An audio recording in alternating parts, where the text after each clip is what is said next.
उमेदवारी अर्ज दाखल करण्यासाठी आलेला आहात प्रणिती त्यांचा काय सांगाल? बघा, या ठिकाणी जनतेचा जनसैलाब या ठिकाणी रस्त्यावर आलेला आहे आणि एक संदेश या निमित्तानं दिला जातो आहे.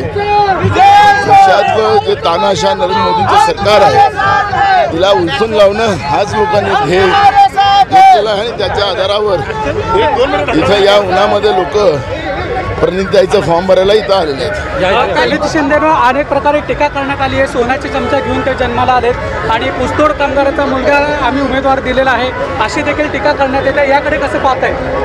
आता तो ऊसतोड कामगार राहिला की अजून किती श्रीमंत झालेला आहे. त्यांनी फॉर्म भरलेला आहे. त्याची संपत्ती किती आहे हे तपासा. त्याची संपत्ती किती आहे हे तपासा. आता तो ऊसतोड कामगार नाही राहिला.